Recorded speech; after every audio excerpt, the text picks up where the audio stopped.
Welcome, everyone, to the Swolecast. Are you tired of losing your fantasy football drafts? Are you tired of people making fun of you, thinking that you're inferior to them because of your lack of fantasy football intellect? Well, have no fear, because on today's Swolecast, we are showing you the ultimate way to win your 2022 fantasy football draft next on the Swolecast on RotoGrinders.com.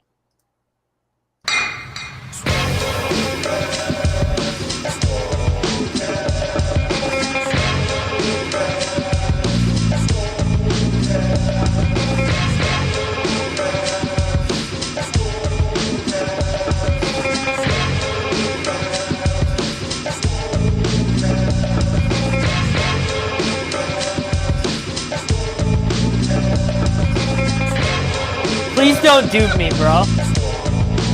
I'm begging you, don't dupe me, bro. It's the poop narrative. Kitchen's been waiting to say those words. No. For 5 years. Welcome to the Swolecast here on RotoGrinders.com. I'm David Kitchen, a.k.a. Soccer Dave, best ball finalist, thought leader for best ball strategy, some might say. We've got Peter Overzet, also a best ball finalist, and definitely a thought leader for your drafts. And then we've got Davis. So welcome, everyone. Davis, how's it going? Life is good, man. Like, no complaints for me. I know it's good when I see you drafting Jamison Crowder in the 11th round. I think it was the 12th round, right? Okay. Pick 122. Who's keeping track? I mean, it's just when you are multi-tabling lots of drafts, you have to understand that you're making an EV calculation. So you are decreasing your EV for the attention on every draft, but you are increasing the EV by the total number of drafts you're able to do. Between us, we've probably done 300 drafts, 400 drafts already. So I feel like we are in good. I'm at 315 on my own. Yeah. I'm at 250-ish. Yeah. So Kitchen, So you're probably like 650 drafts. Hey, God, Davis, I have lots of issues with this Crowder pick. Do you bring your phone into the sauna? That's a no-no for me. That's a no-no. I mean, for multiple reasons. I mean, you're going to torch your phone in there. I mean, how high Torch is your phone. People are going to think you're a pervert.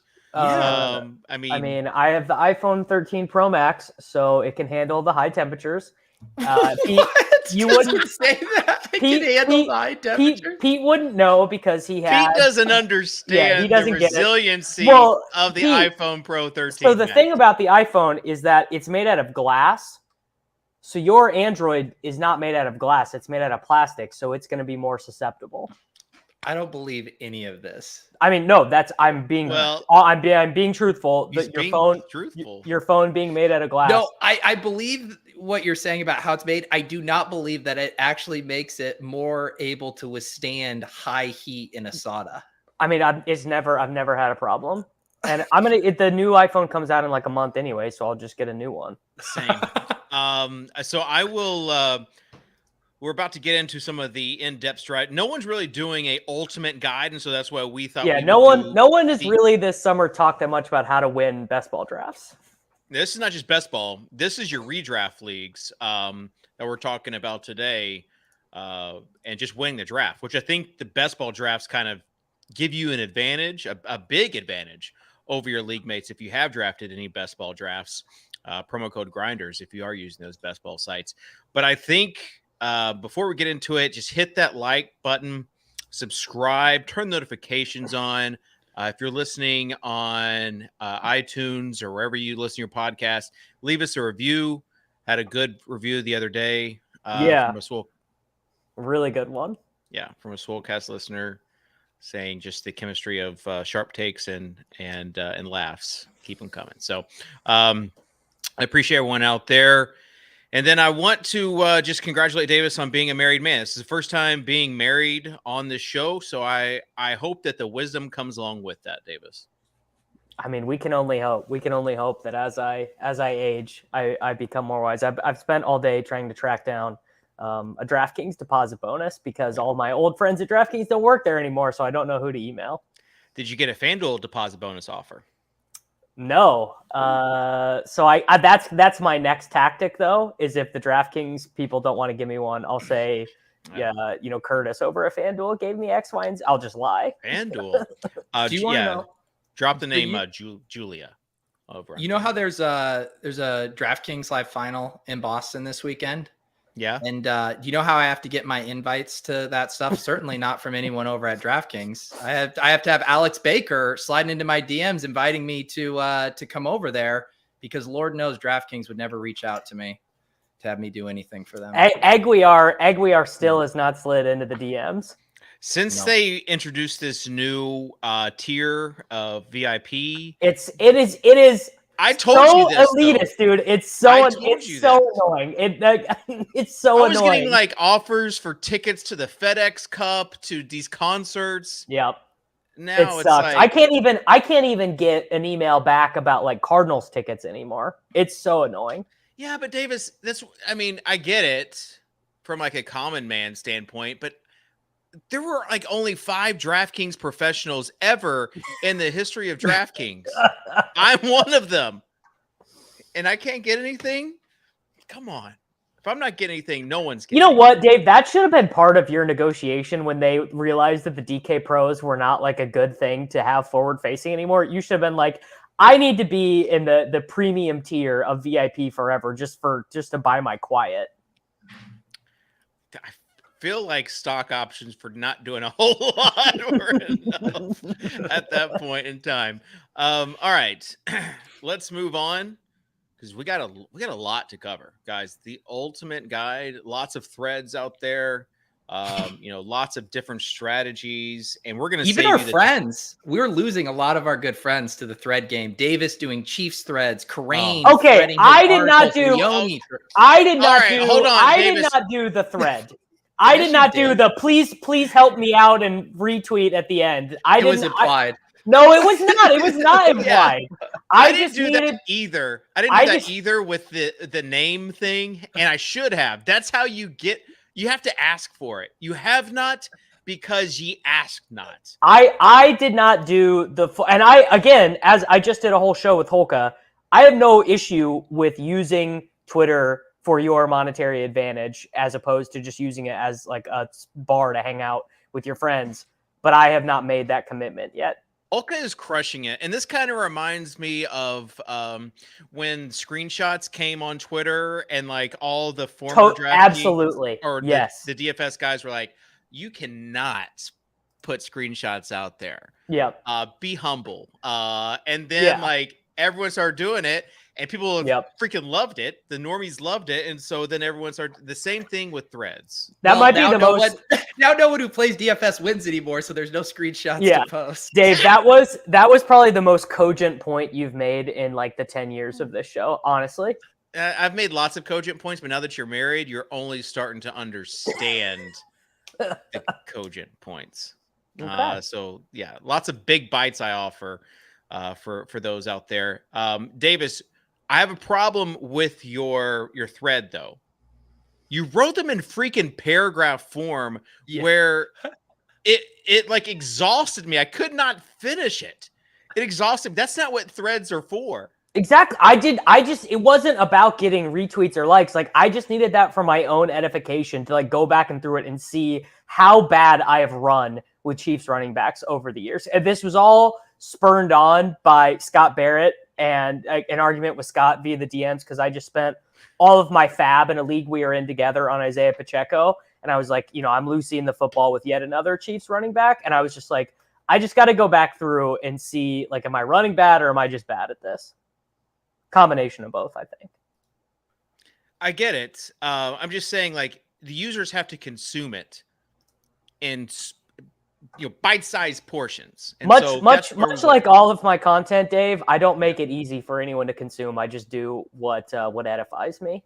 Okay. I've got a live draft this weekend, year 15 with the home league, and we're going to the beach, drafting on the beach. So let's get into this because I've got a heart out. What do you mean drafting out? Like, so you guys are gonna have the board out on the beach? Yeah, we're gonna. My home league draft is this weekend as well, Dave. Yeah, this is always when the league is. We've already had a little bit of drama in the league because one guy is not coming. Everyone's flying down to Florida, and one guy is not coming. And it's crazy that you were able to get away with how busy you are working for Better Collective.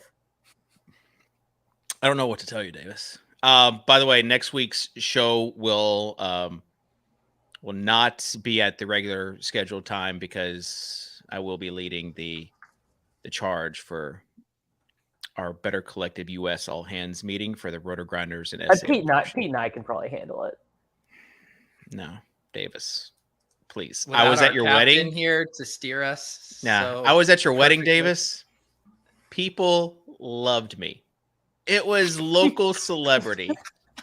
I actually think my skateboarding buddies were the stars of the show. I think those were most of the reviews that came in.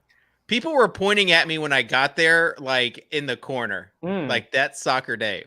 Wow! I swear, crazy. That was happening.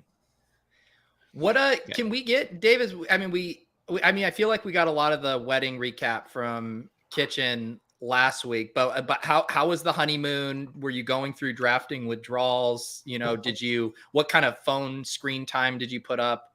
My screen time, I got the notification on Sunday. My screen time was down, like the greatest week over week percentage it's ever been down. I registered for 6 slow drafts in the airport Monday morning. I could have registered for 30. I mean, you're not doing anything. You are just sitting on the beach and eating food. Like you have no agenda. We did one excursion. It was fine, but 8 hours. Catamaran boats? No, snorkeling, which I hated. Hated it. I am just not a good swimmer, so being dumped in the middle of the ocean was a lot. So it was an experience for us as well. We went to Antigua, and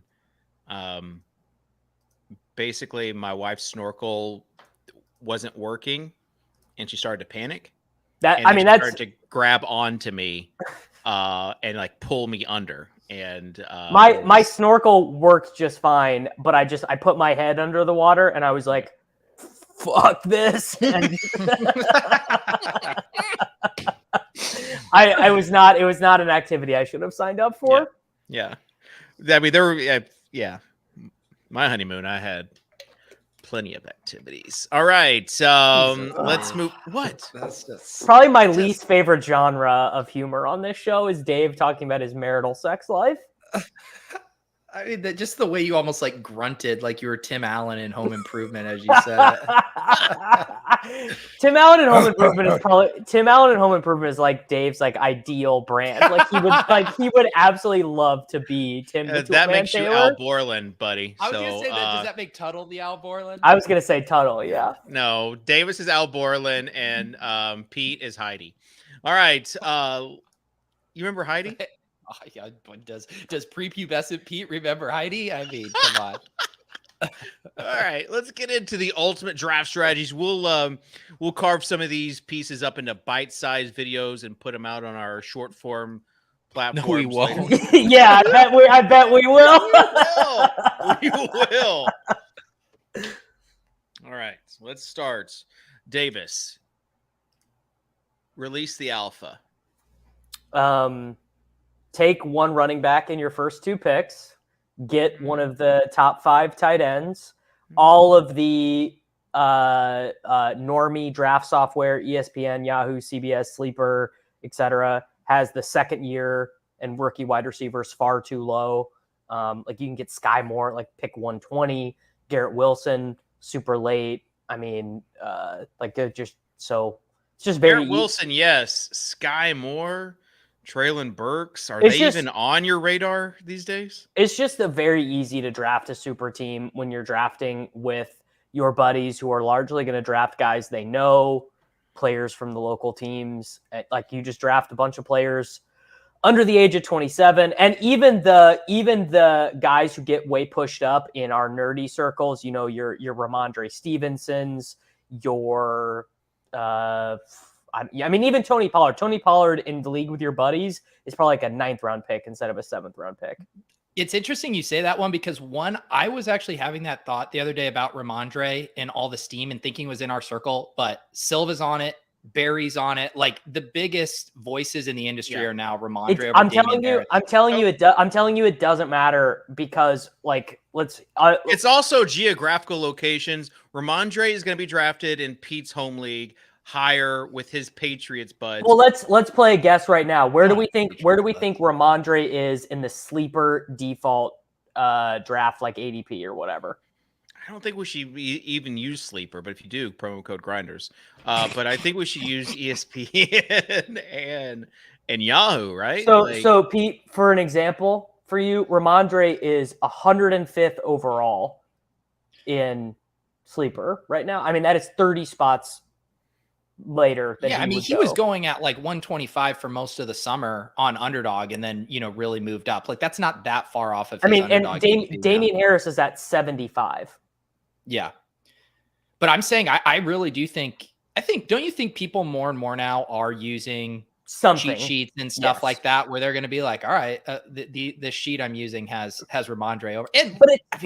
But it's the same way. It's the same way that best ball works, where like you could literally download Leone's rankings, listen to Herzig stuff, all this theory stuff, and you still be like, I think I know better. I like this guy. It's like I don't want to draft a Patriots running back, Or they're in a lot of the sheets are in tiers for position, and people don't use like they would draft a quarterback early because he's high up in the QB rankings. They're not looking at the overall board. Don't you guys think the Ramondre Damian Harris thing might be one of the most perfect examples of how much fantasy has evolved? I mean, Damian Harris coming off of a 15 touchdown season 5 years ago would have been a 4th round pick. I mean, yes, I think you're very right. We with Silva and Thorman and Reeves and JJ the other night, we got Damian Harris in the 10th round of FFPC. After Romeo Dubes and Isaiah Pacheco. Well, that's the thing with not just him, but also Gibson now, right? Because Gibson coming off a pretty successful season. Gibson is now evolved into being like a premium 0 running back target, which is so funny. 10th or 11th round for him. And got my Brian Robinson bags already packed. So do you, Dave? Because some of us were drafting in May and getting him in the 14th round. Yeah, that's what I was. 13th, 14th round. He's in my premium best ball dynasty league. It can totally go the other way though, because the Tyrion Davis price bags feel like absolute ankle weights right now. I'm going to say that I don't think for the remainder of these drafts, I don't think that I will have any more Burks.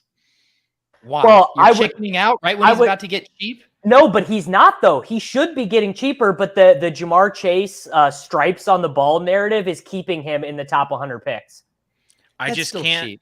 I have him. I have enough of him basically. Pete, I don't. Like your Terrace Marshall from last year, Pete.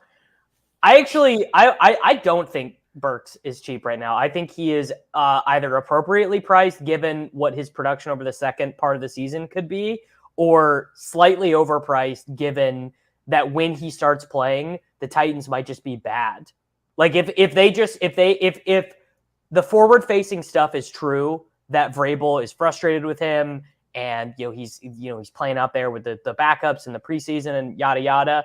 I wonder if this is not smoke and they do actually view him right now as like hope he works out type guy. He had 4 targets. 4 targets in preseason. They played him a ton. He only had 1 catch for 4 yards. Well, he was playing with Woodside, so I'm not holding. He was playing with Willis as well, and he's had one play which has given me a glimmer of hope, and that was in those one-on-ones versus who was it? Versus the Bucks, and then immediately he went to the training room after that. Kev Cole had a couple cut-ups of him getting like super open and Malik Willis not throwing to him. Yeah. I'm not stressed about Treylon Burks the player. I'm stressed about the Titans are a weird team anyway. Like the Titans might just decide to play Nick Westbrook-Akeen over. He's already the wide receiver too, and people don't want to admit it, but Kyle Phillips is going to be a factor this year. What did they there was just something from Titans camp the other day about like he want like man of the week or so. Like the coaching staff was like specifically talking him up for something. Yeah. Do you know his nickname? You're never going to believe the nickname that they've given him. White Lightning. The Professor. The Professor. Football is so stupid. Do you see our boy Patrick Laird catching passes ahead of Rashad White and Keyshawn Vaughn? Yeah. Well, Keyshawn Vaughn looked good last week. I don't care what anyone says. He looked good in the preseason. Better than Rashad White. Let's get back to... Yeah, he did. Peter...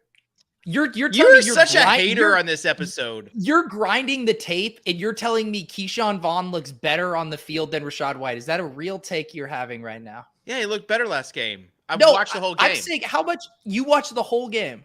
It was the Titans. Of course I watched the whole game. Okay. You're a hater this episode, Peter. No, I want to go back to this Burks thing. I think it's all from a macro sense. You could do so much worse than just any first round wide receiver that's after pick 100. We should be taking him every year. We psych ourselves out with the Kadarius Toney, whatever. Same thing's happening with Jahan Dotson, Garrett Wilson. They're all smashes, absolute smashes, because the range of outcomes for them is so high. And yeah, they might be a zero. They might flame out, but you're getting such a ridiculous price on it. All right.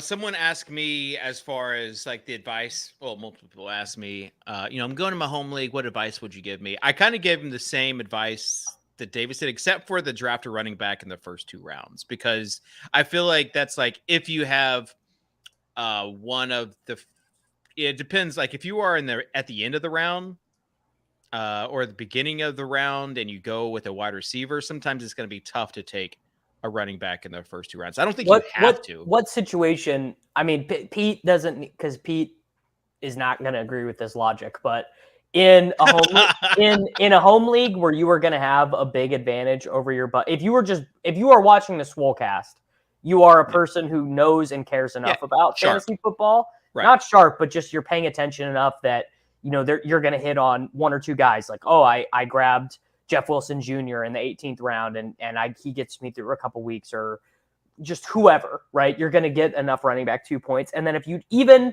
if you have a boring but dependable Joe Mixon, Aaron Jones, Najee Harris type guy who I'm not taking in best ball, is totally fine in the second round. Wouldn't zero RB theoretically work better in a home league?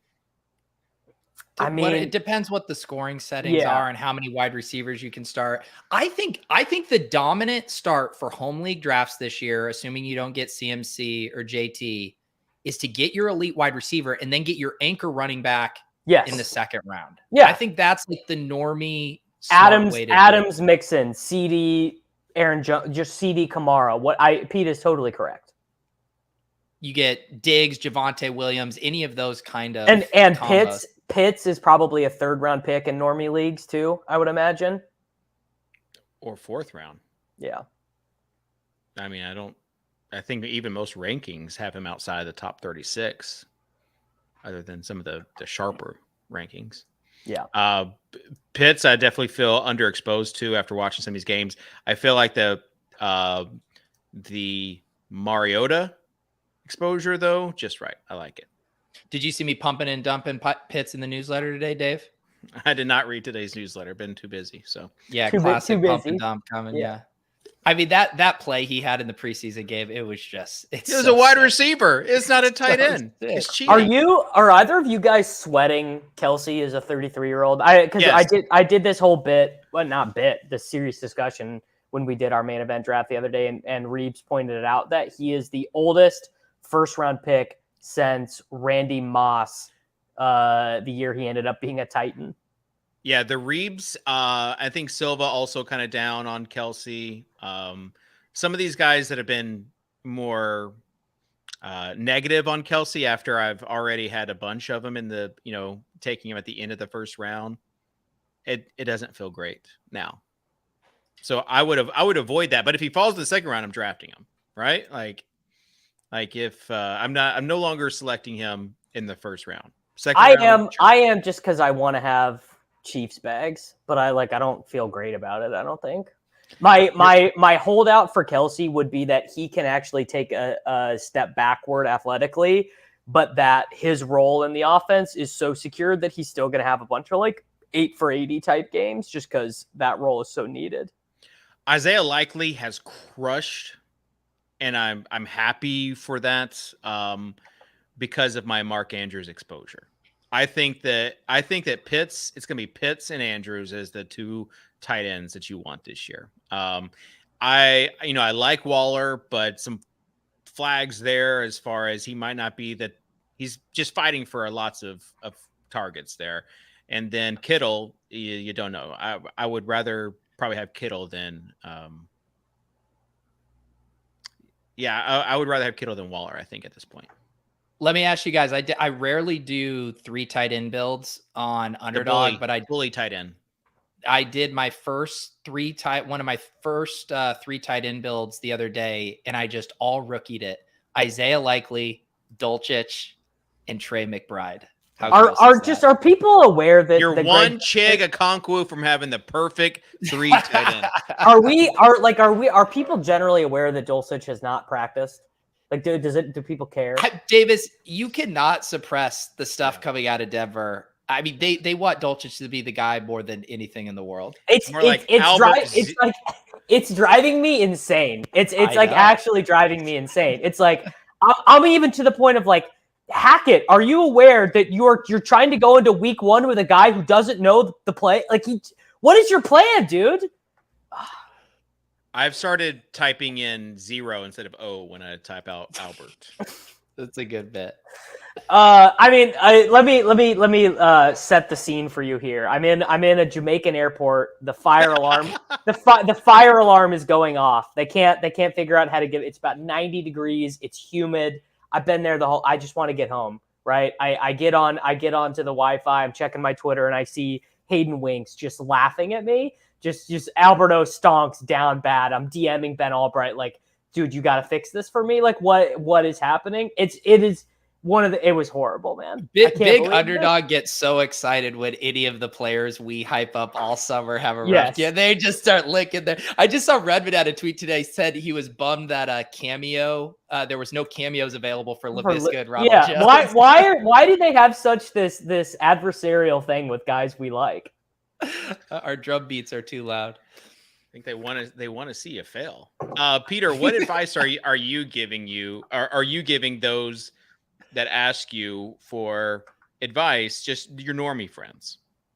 Just overall draft strategy. Yeah, like the Overzets overview on kind of what you're doing in your home leagues. Well, to kind of piggyback what Davis was saying about the guys buried in the default applet, I do really just think you should be loading up on these rookie wide receivers or rookies in general across the board. And they're also very easy cuts too. Like, you should just be taking the highest possible swings. Make sure you're not getting boxed out of a Jalen Hurts, Trey Lance at least, because if you whiff on one of those guys, there's going to be guys on your waiver wire. And so that's the same thing with the tight ends. You mentioned Pitts and Andrews. Go get those guys because you just want as big of a positional advantage as you can get. And then you can find replaceable production on the waiver wire if you miss.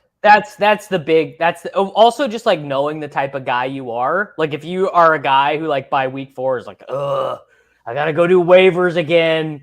Like, know that about yourself. Like, Kitchen probably should not draft a 0 RB team in his home league because he's not going to be doing $2 contingent bids on Ty Montgomery. Well, I will be drafting. Our league has shifted into this year a Superflex auction, so it's the strategy is a little bit different, but it also makes it fun. I like the auctions for the home league drafts, and.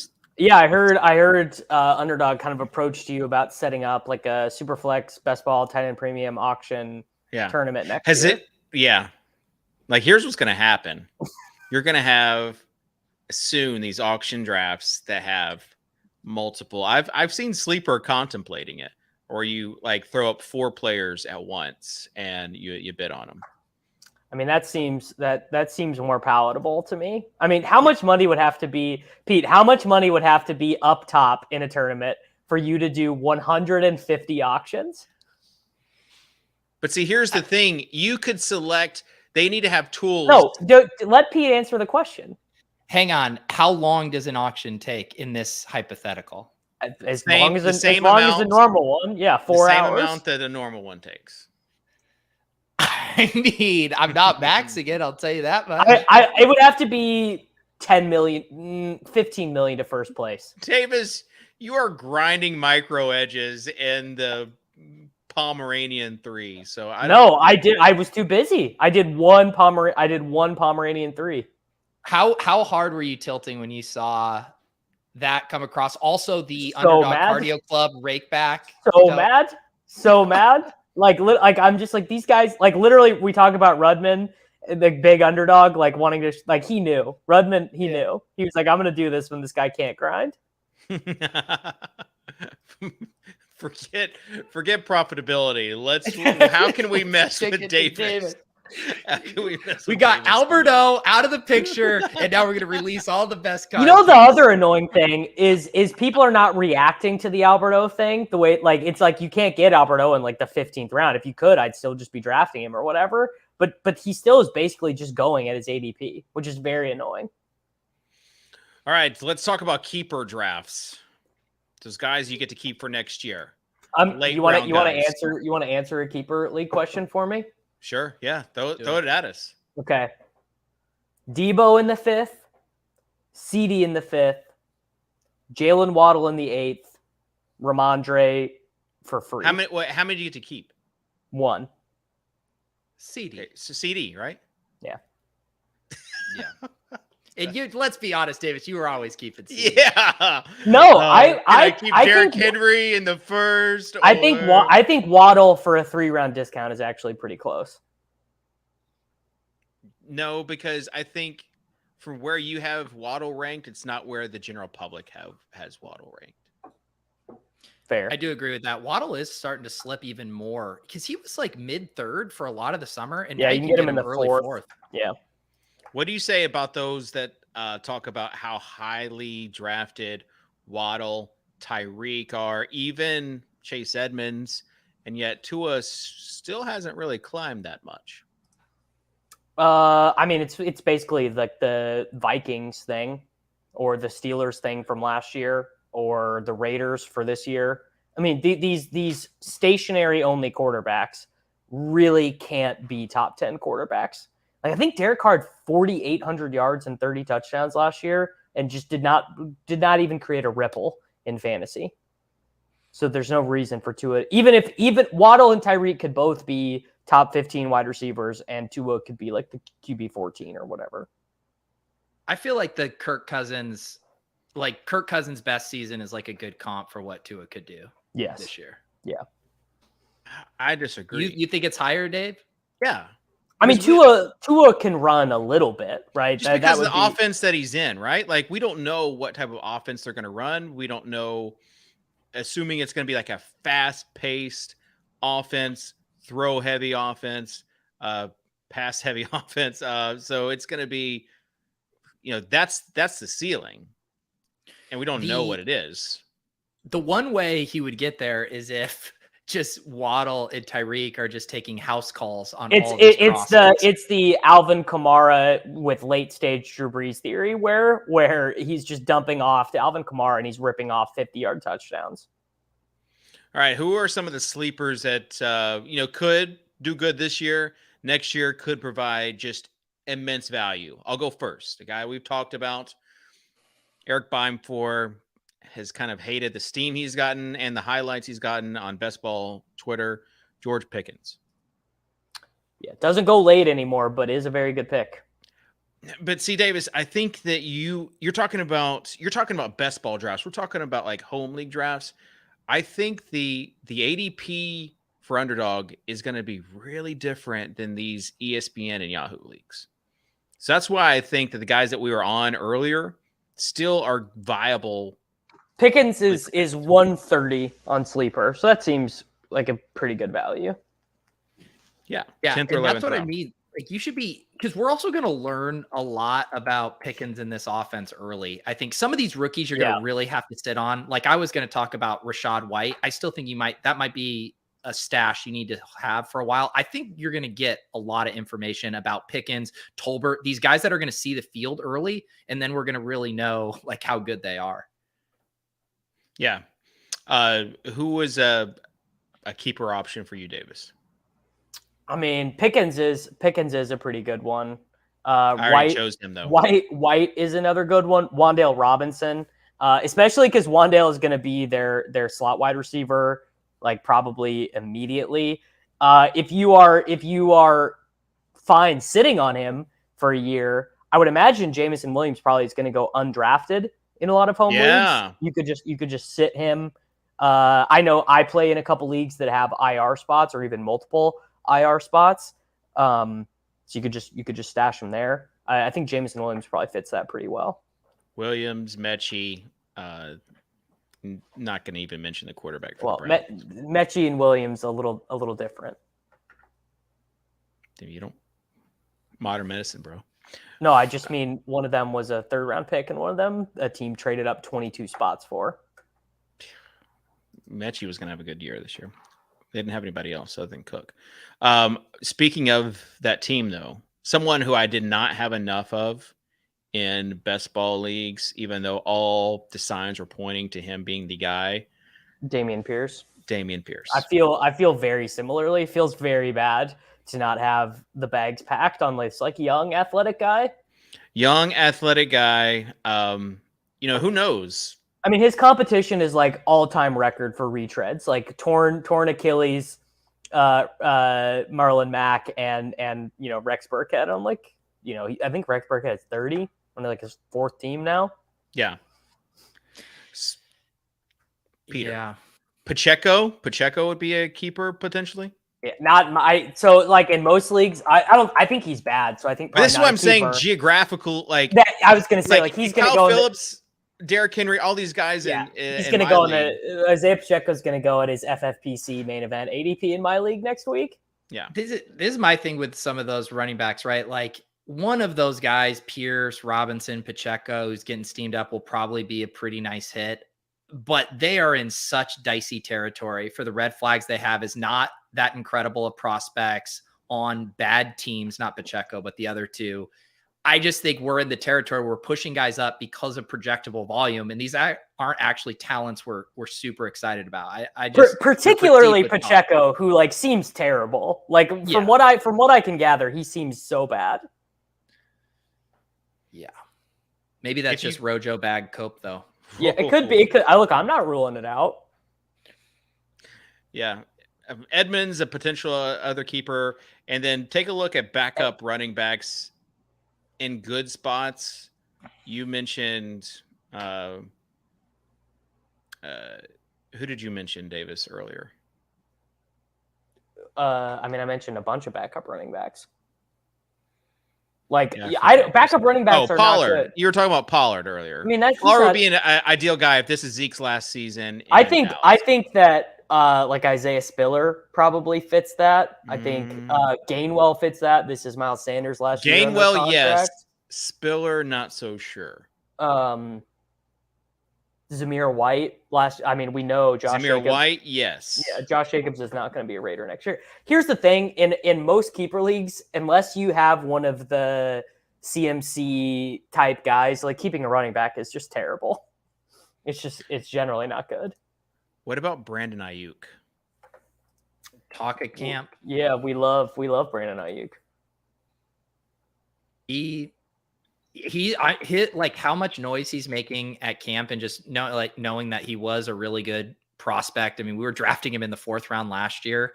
I'm getting a little spooked because I was playing it pretty heavy through Debo early on, and it seems like the gap should probably be closer. What if Brandon Ayuk is the San Francisco 49ers Debo Samuel?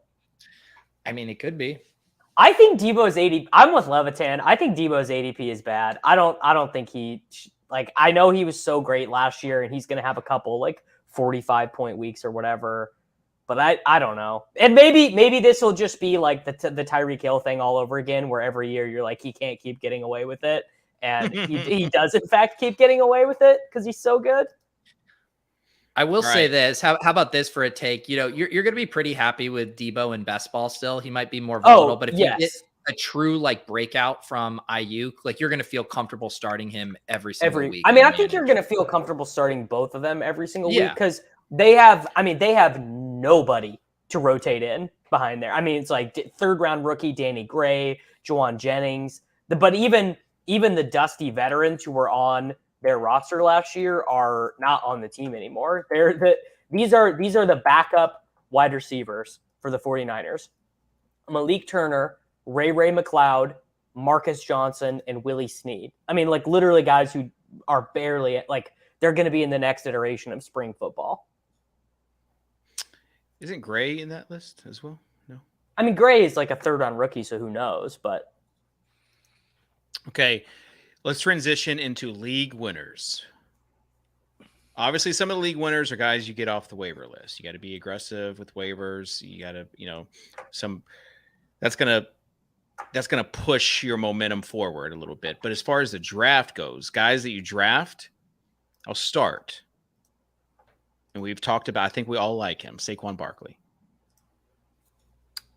Yeah, I mean, the ADP is getting kind of out of control on him. He was much more of a league winner when you could get him for a third, but I have still his ADP still going at the end of the second round right now in most of the ESPN and Yahoo leagues. And this kind of sets up exactly, Pete, what you talked about as far as an elite pass catcher first, and then Saquon as your RB1 second. Serious Gurley vibes from when was it? 2016, 17, after that terrible season he had, and then he came back and he won everyone's league the next year from Barkley for me. Barkley feels like Jonathan Taylor last year when Jonathan Taylor was, for some reason, in the beginning of the second round of drafts. People were spooked about Wentz, and it was like people were coming up with excuses, and I just don't know what the knock is on Barkley at this point. Yeah, I agree with Peter. Would be an injury. Who are some of the other guys that you think could really just carry your team, not drafted in the first round? I mean, Juju Smith-Schuster. There you go. Chiefs player. I like it. I think for when I was trying to think, Juju as this year's Cooper Kupp has been a popular take, and I like it a lot. I also think one of the Broncos wide receivers, basically getting the new quarterback upgrade boost and already having a good, I could just see one of those guys just absolutely smashing. And I don't have confidence on who it is. I mean, Juju was a great player in the NFL, at 22. I don't believe he miraculously is bad anymore. He might be, but he also, if you were to look at profiles of guys who can be the Cooper Kupp this year, who can go from being a 5th round pick to a 1st round pick, I think Smith-Schuster is probably the best example of it. Okay. Any other guys that you liked? I mean, I do think in those hometown, I don't want to be the first one taking the quarterback with Allen and those guys. And I do not want to leave one of those drafts without Hurts and Lance, because you're probably going to get a discount on it relative to underdog drafters. And either Hurts or Lance could easily be the QB1 this year. I love getting one of those guys. I loved Hassan on Ship Chasing last week. Goes, can someone kind of build the case for Lance without mentioning his rushing? and then Gretchen Crane were like, I mean, that's kind of the whole point. Also, you missed the part of that when he brought that up, because we were hoping for him to come back around, and he starts talking about Lance on the stream 10 picks before I want to take him. I go all caps in the private chat. We are not fucking talking about Trey Lance right now. So good. Okay. Some other guys. I'm just going to throw this name out there. Deep value guys that you can get that will help you start them, but you can still get them at later ADP. This is where the ADP bros, I really want your take. Robert Woods is a guy that I think, and I know you're going to say that. Woods? I do like Robert Woods. Crazy. He is clearly, you're talking about you have to draft the. No, I would love to make fun of you, but clearly he is a good start the season fast type pick. They're not playing him in any of the preseason stuff. He's clearly the one guy they feel good with. And I think Tanny's going to have a good. I think he's going to have a good year this year. Because he's so mad. It's like Yeah, chip on his shoulder. It's like when Rodgers was in. It's like when Packers fans were saying the Jordan Love pick was good because it inspired Rodgers to play better. Now the Rodgers thing, it brings up another thing, is like someone on this Packers team has to produce like immense value. It's not going to be a collective, right? We agree on that? Like someone's got to come out on top here. Maybe. Just the one thing I think is that this Alan Lazard ADP just is nonsensical. Like I think too low, too high. How are like we that much certain that he's the next Devontae Adams? I mean, someone has to be the guy for Rodgers that he trusts. I think know, man. my take would be it's probably pretty spread out early on. You see a lot of Tunyon. You see one of Davis's dust ball faves, Watkins or Cobb doing some stuff. And then I think we see one of the rookies pull an Amon-Ra down the stretch. I could see Christian Watson just being left for dead and then showing up in week 11 and, burning some poor Detroit Lions cornerback, I think that's good advice. I could see both of those guys, the rookies, getting dropped in managed leagues really early on totally. and have those guys on like waiver wire speed dial. Because if an injury happens or they're just needing, to actually get playmakers on the field, then it could be nice. Yeah, I love it. Painting a story with your draft. That's actually another good thing to remember is that your league mates are going to drop guys who are good because they want to hold a second defense or get, just whatever. Like in my home league, famously, Justin Jefferson got dropped after he was playing behind Olabisi Johnson the first game of the season. Michael Thomas was a drop his rookie year. Just stuff like that. So keep an eye open for who your league mates are dropping. You got to be aggressive. I guess last year, the guy was Patterson when we had signs that he was going to be more than just a wide receiver. So people that picked him up early. Other than that, there wasn't a lot, but in years past, for sure, been some good value. We have a question. Millie Mills says, "Can I still win if I take Kyle Pitts in the first?" I just don't think you need to. Don't think you have to. If you have an early third, the only thing I would say is if you had a 1-2 turn pick, and you knew he wasn't going to come back, early second would be when you'd have to take him. Yeah. But if I had anything before, say like mid third, I'm going to try to get him as my third pick. Yeah, I would say just in the strategy of living a little and drafting on upside, you can draft him in the second round. I'd use that first round pick on another guy. But you could definitely get him early second round. Kitchen, I found myself telling Liam to live a little yesterday. How? What was just it like on your guys' stream? Yeah, just like at the end of these 20-round drafts, he's like, yeah, you took Jonnu Smith like 40 spots ahead of ADP. And I was like, I'm just trying to get the combos. Like these combos, how many teams? The correlations are more important than the ADP. No, the combinatorics of like Jonnu Smith and Greg Dulcich are going to be like super low because they're generally occupying the same roster spot, was what I was saying. Okay, I'm not going to say what tournament this guy won, but I would like to give a little feedback. I got this in my DMs. Hey, I'm prime example for live a little success story. Yeah, I reached one round early every draft last year so that I could get Godwin, Kupp, and Chase. And it ended up being why I don't know if that is a live a little story or a just play the best play story. The play the best plays fall into the live a little category, Davis. Then why were you touting Robert Woods a few seconds ago? I thought we were trying to play the best plays. No, it's on the upside. If you don't think Robert Woods has upside, then you weren't paying attention to 2020 Rams, right? Median outcome for Robert Woods this year is like what Jarvis Landry did on the Browns last year. Yeah. All right. So if you're drafting him in the 10th or 11th round, you can get him as a wide receiver 3. You don't want that? You're telling me with a straight face, Dave, you're drafting Robert Woods over Treylon Burks now. It's Treylon Burks now.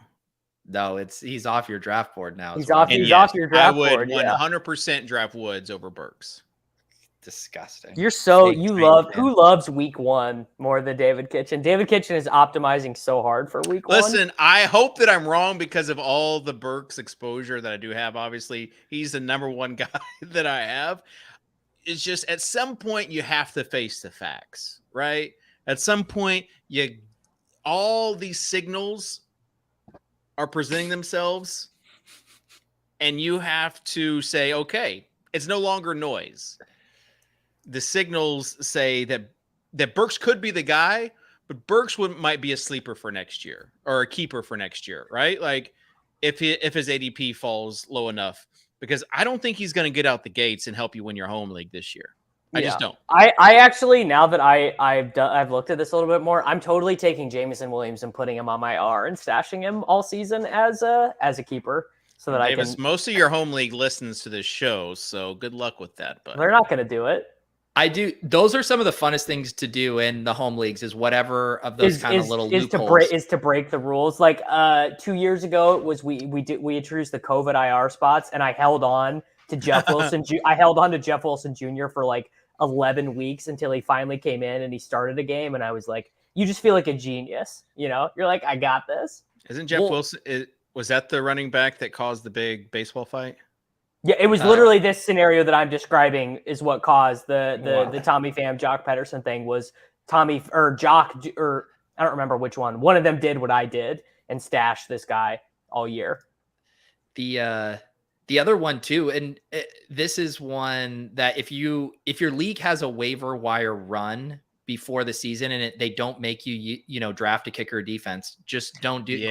Grab a Jeff Wilson, grab a Jerick McKinnon, grab a backup running back, and then if something materializes, holy cow, you might have just banked an RB2. If not, you just swap it out for the kicker defense right before.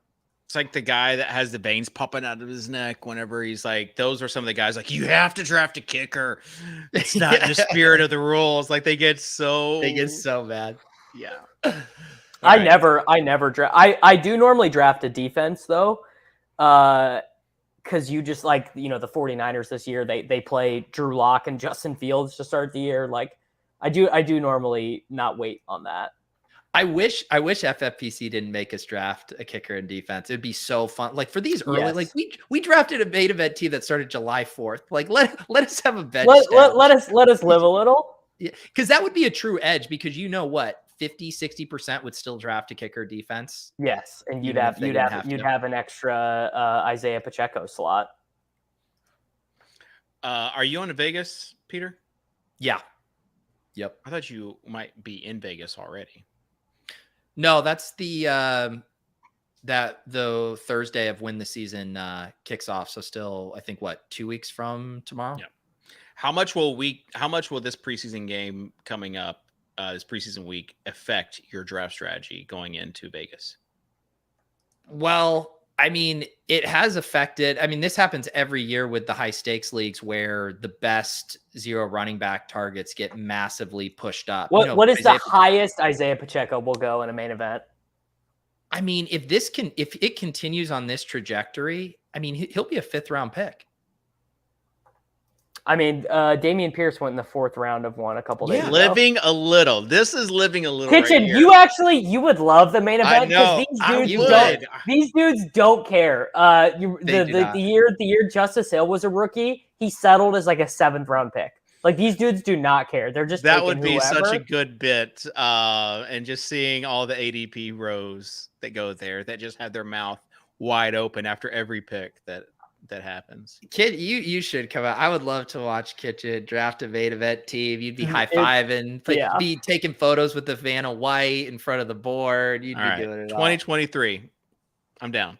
All right. Committing now. Can't commit this year. I can commit next year. He's far too busy, dude. And Davis, you got to come out one of these years too. I don't really like Vegas. It's not really not Vegas. About, it's just it's not about you're just hanging with your friends in a conference room for 4 days straight. I don't really like that either. I don't really like. I don't like being around people for that extended period. I would get cranky, dude. I think the feeling's probably mutual. All right. As far as some of the questions we have, do you think Damian Harris maintains most of the running workload and end zone work this year with Ramondre? We're getting that from someone who's wanting to know how to win. Does he know who he's talking to? No, we do not think that. I mean, the truth is, though, right? I mean, Damian Harris is not going away unless he gets injured or traded.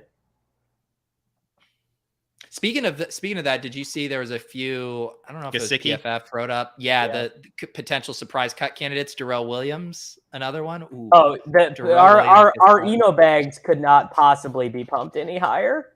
Pump and dump them. Pump and dump Eno Benjamin. I've got plenty of Eno, so I'm right there with you. Okay.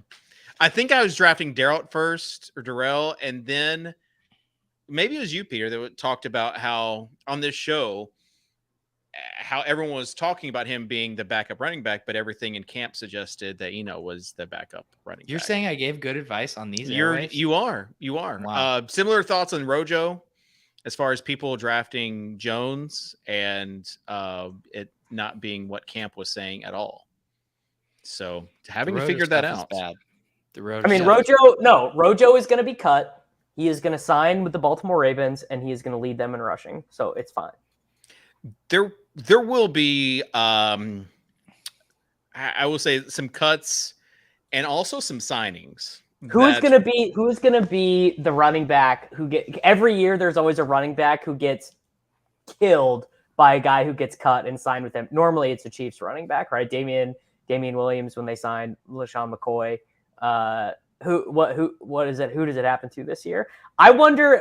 I love taking Fournette, and for the first time in my life, so it feels like that is a spot where someone gets cut or traded to the Buccaneers for extremely, Kareem Hunt ends up a Buccaneer or something like that. Like Fournette feels pretty susceptible to it because no one actually believes he's good. I don't even believe the Buccaneers think he's good. I would say Niners or Falcons or one of these. One of these teams. The Falcons don't have. The Falcons have 2 players that go inside the top 120 picks. Yeah, but if you're like heavy Algier, right? You only take Algier when you have Zach Ertz and you need to correlate. Paul says Rojo's getting the Latavius Murray suck out. There was no bigger suck out than the Leonard Fournette to Tampa. That was the ultimate. That was the ultimate suck out. But Latavius Murray. Memory serves me, he was like steamed, right? Like he was going for a while. Big time. Yeah. After the injury, and like who are they going to sign? You're talking about the Ravens or when? Oh man. Okay, I just worked this one out. Ronald Jones cut, signed by the Giants. Saquon knee injury. Rojo bell cow back for the Giants all year. Yeah, I thought about Barkley just because of how we just talked about him being a league winner, but I don't. It would have to be an injury for that to happen. They're not one to give away that. All right. For those that are just now tuning in, I think our consensus top 5, we have CMC number 1. We have Kupp number 2. Taylor number 3. Jefferson 4. I just don't think I would take Taylor in a home league. I think I would just take any of the wide receivers. Well, I'm with you there, but this is how he's probably going to go 1 or 2, right? Peter, yeah, you're the one who is not signed on to the. If Taylor goes nuts and he's the guy that wins your league, or Pittman's the guy that wins your league, I just don't feel like I have any Colts exposure. So I just hope they're just like not relevant this year. I'm even with the field on JT. I am way underweight Pittman. Yeah. Pittman's the guy you need, and he very well could be. He could be. The counterpoint to that would be how much like Pittman had. Pittman finished as the wide receiver 13 last year with 1,100 yards and 6 touchdowns. Like, it feels like he's just going to do that again. I like Pittman. I take him. I have nothing against him, but he just different stuff. There's just something about him that's like not sexy. Like I'd rather take Hollywood. He is not sexy at all. Yeah, Hollywood. And neither is Matt Ryan, but I think you could argue Matt Ryan is an upgrade over what they've tried. Oh, I would hardcore argue that. And neither is Christian Kirk isn't sexy. You know, Robert Woods isn't sexy. These guys that could absolutely win your league. Christian Kirk, I love how you keep shoehorning Robert Woods Robert into Woods, every one of yeah. these conversations. I mean, just helping the people out, right? With their that's what we're doing. The ultimate guy. We're not. And the thing not that is, mincing words Dave, is here. you're gonna do the biggest pivot around week 6, 7 when we yes, get grown like ass I drafted Burks the whole time. Yada I yada. got my exposures. I never wavered. This is me on the show, spreading out the exposure for my Titans. Like if it's Phillips, roll the Phillips clip. Did we If just it's hear Burks, the inventor of Live a Little saying he's spreading out his exposures on the show? What no, for happened the to brand. For the brand. And then with the Live a Little thing, we combine that with the clip. We cut it up. Dave, how are you going to transition Live a Little to DFS? Buddy, I have been on the Live a Little trade in More importantly, is Tuttle gonna like know who plays on what team in 14 days? Tuttle, you guys don't see it, but Tuttle is in the projections because they were adding me today when they're already going through week 1 scenarios. I gotta go, guys. I said I had a hard out. Okay, well, all right. You want to give a final thought, Pete? Don't draft Robert Woods over Traylon Burks. Davis? Yeah. Final thoughts? Draft as much Eno Benjamin as you can before Darrell Williams gets cut. These are terrible final thoughts for the ultimate guide to winning your 2022 draft. I will say if this is your first time watching this Swolecast and you got catfished into watching this, sorry, but just know that it takes a little bit, right? Like it takes a little bit. Let the show marinate, and then you will see yourself kind of drafting better, winning more. We've got fantasy football finalists on here. We have 2 Million Maker winners right now on the show. That's true. Just by immersion, you're making yourselves better in your fantasy draft. So live a little, take down the drafts, and we'll see you next time here on the Swolecast on RotoGrinders.com. Peace.